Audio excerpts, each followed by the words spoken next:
particularly mimetic.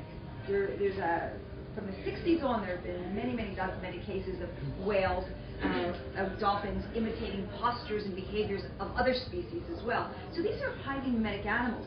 And many years ago, I really became intrigued with trying to understand more about the minds of dolphins. And in my lab, that was originally in California, in north of San Francisco, and then at the New York Aquarium, and now at the National Aquarium. I do my research in Baltimore now, and I travel once a week usually. After I teach, I jump on either the train or the Bolt bus and head down to Baltimore, where we're doing a study of dolphin cognition and vocal learning at the National Aquarium. Ofer and I are now partnering there, and we'll tell you a little bit more about that.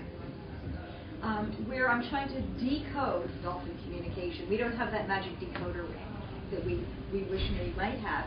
So we have to use computers and underwater hydrophones to record the signals dolphins are producing, and then try to find sophisticated techniques for those to analyze those signals. We'll get back to that in a few minutes. I'm going to just give you a little overview of the studies we're doing. I've been doing that for many years, and we've gotten some real glimpses of what dolphins are doing. But that's not what I'm going to focus on tonight. I'm going to talk tonight about some of the other work I've done on dolphin intelligence, particularly, let's see, where did I just put that? With this very simple item, a mirror. And this is something that I've used for several years as a research tool. It's not very expensive. It's wonderful. I don't have to bring in grants to get them. We have to get grants to conduct the work, but not for our equipment. This kind of equipment, we need cameras and all sorts of other things.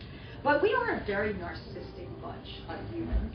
And if you look back in time, humans have been fascinated at gazing at themselves in pools of water, in glass balls, in shiny surfaces just like this. If I hold this up, you're going to look at yourself, I think. We're so tempted to see ourselves as what we look like. We get out of bed in the morning, we check ourselves out really fast. We're either thrilled or really displeased at what we see.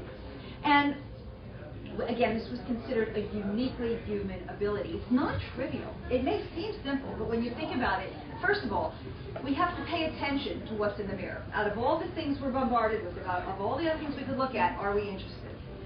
Once we're looking at that image, and again, think about it, it's just potential. This flat surface, this reflective surface, just holds potential information.